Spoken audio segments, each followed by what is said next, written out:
Exode 4.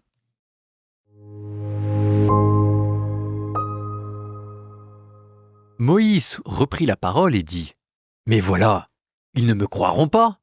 Ils n'écouteront pas ma voix. Ils diront : le Seigneur ne t'est pas apparu. » Le Seigneur dit : « Que tiens-tu en main ?» Moïse répondit : « Un bâton. » Le Seigneur dit : « Jette-le à terre. » Moïse le jeta à terre. Le bâton devint un serpent, et Moïse s'enfuit devant lui. Le Seigneur dit à Moïse : « Étends la main et prends-le par la queue. » Il étendit la main et le saisit. Dans sa main, le serpent redevint un bâton. Dieu reprit : « Ainsi croiront-ils que le Seigneur t'est apparu, le Dieu de leur père, Dieu d'Abraham, Dieu d'Isaac, Dieu de Jacob. » Le Seigneur dit encore à Moïse : « Mets donc ta main sur ta poitrine. » Il mit la main sur sa poitrine, puis la retira, et sa main était lépreuse, blanche comme neige. Le Seigneur dit : « Remets la main sur ta poitrine. » Il remit la main sur sa poitrine, puis la retira. Elle était redevenue comme le reste de son corps. Ainsi donc, s'ils ne te croient pas, s'ils restent sourds à la voix du premier signe, ils croiront à cause du second signe. Et s'ils ne croient pas encore à ces 2 signes et restent sourds à ta voix, alors tu prendras de l'eau du Nil et tu la répandras sur la terre sèche. Et l'eau que tu auras puisée dans le Nil deviendra du sang sur la terre sèche. Moïse dit encore au Seigneur : « Pardon, mon Seigneur, mais moi, je n'ai jamais été doué pour la parole, ni d'hier, ni d'avant-hier, ni même depuis que tu parles à ton serviteur. J'ai la bouche lourde et la langue pesante, moi. » Le Seigneur lui dit : « Qui donc a donné une bouche à l'homme ? Qui rend muet ou sourd, voyant ou aveugle ? N'est-ce pas moi, le Seigneur ? Et maintenant va, je suis avec ta bouche, et je te ferai savoir ce que tu devras dire. » Moïse répliqua : « Je t'en prie, mon Seigneur, envoie n'importe quel autre émissaire. » Alors la colère du Seigneur s'enflamma contre Moïse et lui dit : « Et ton frère Aaron le Lévite ? Je sais qu'il a la parole facile, lui. Le voici justement qui sort à ta rencontre, et quand il te verra, son cœur se réjouira. Tu lui parleras, et tu mettras mes paroles dans sa bouche. Et moi, je suis avec ta bouche et avec sa bouche, et je vous ferai savoir ce que vous aurez à faire. C'est lui qui parlera pour toi au peuple, il sera ta bouche, et tu seras son Dieu. Quant à ce bâton, prends-le en main. C'est par lui que tu accompliras les signes. » Moïse s'en alla et retourna chez son beau-père Jéthro. Il lui dit : « Je dois m'en aller et retourner chez mes frères en Égypte pour voir s'ils vivent encore. » Jéthro lui dit : « Va en paix. » Au pays de Madian, le Seigneur dit à Moïse : « Va, retourne en Égypte, car ils sont morts, tous ceux qui en voulaient à ta vie. » Moïse prit sa femme et ses fils, les installa sur l'âne et retourna au pays d'Égypte. Il avait pris en main le bâton de Dieu. Le Seigneur dit à Moïse : « Sur le chemin du retour vers l'Égypte, songe aux prodiges que j'ai mis en ta main. Tu les accompliras devant Pharaon, mais moi je ferai en sorte qu'il s'obstine, et il ne laissera pas le peuple s'en aller. Tu diras à Pharaon : ainsi parle le Seigneur. Mon fils premier-né, c'est Israël. Je te dis : laisse partir mon fils pour qu'il me serve. Et tu refuses de le laisser partir. Eh bien moi, je vais faire périr ton fils premier-né. » Or, en cours de route au campement de la nuit, le Seigneur rencontra Moïse et chercha à le faire mourir. Shipora, sa femme, prit un silex, coupa le prépuce de son fils, en toucha le sexe de Moïse et dit : « Tu es pour moi un époux de sang. » Et alors Dieu s'éloigna de Moïse. Shipora avait parlé d'époux de sang à cause des circoncisions. Le Seigneur dit à Aaron : « Va sur la route du désert au-devant de Moïse. » Il y alla, le rencontra à la montagne de Dieu et l'embrassa. Moïse transmit à son frère toutes les paroles que le Seigneur l'avait envoyé dire et tous les signes qu'il avait ordonné de faire. Moïse et Aaron se mirent en route et réunirent tous les anciens des fils d'Israël. Aaron redit toutes les paroles que le Seigneur avait adressées à Moïse, et il accomplit les signes sous les yeux du peuple. Et le peuple crut. Il comprit que le Seigneur avait visité les fils d'Israël et qu'il avait vu leur misère. Alors ils s'inclinèrent et se prosternèrent.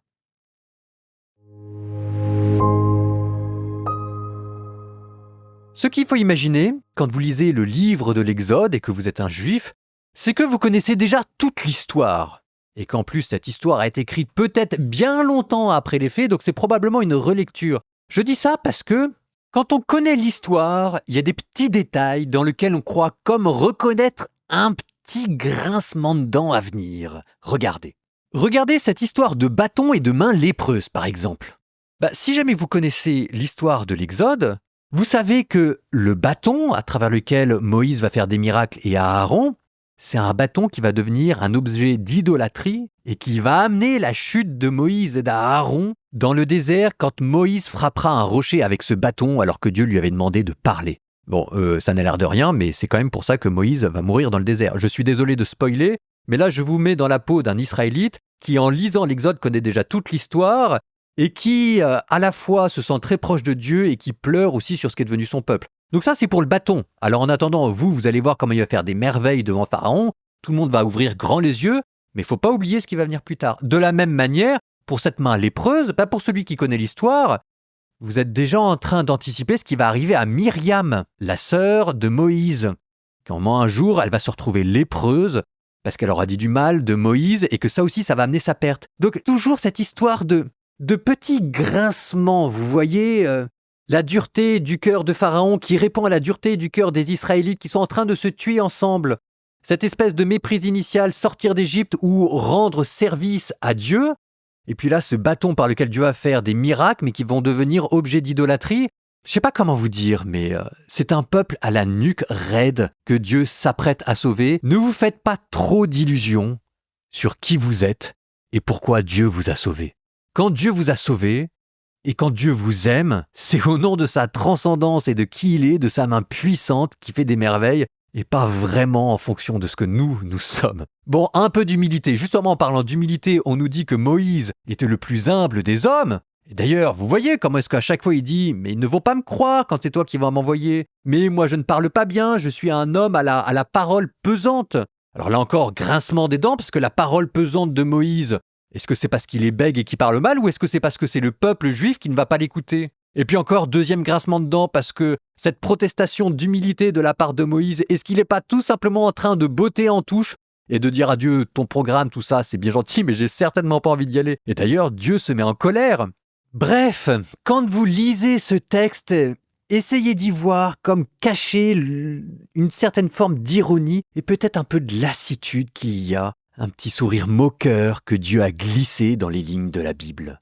Et quand vous avez réussi à le trouver, ce petit sourire moqueur de Dieu, vous apercevez que le héros de cette histoire, c'est pas Moïse.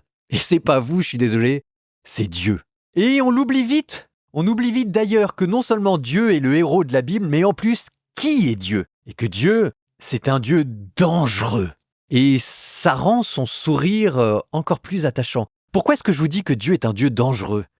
Parce qu'on l'oublie très facilement. Et vous allez voir d'ailleurs que c'est un des principaux bienfaits de lire la Bible en continu, c'est que pour le coup, à la fin de la Torah, vous verrez ce que c'est que le mystère de Dieu, cette flamme dévorante. Là, le buisson ardent, c'est ça ce que ça veut dire. Regardez d'ailleurs par exemple là, c'est étonnant, quand Moïse sort de là, il se dit « J'ai vu Dieu, donc je vais mourir ».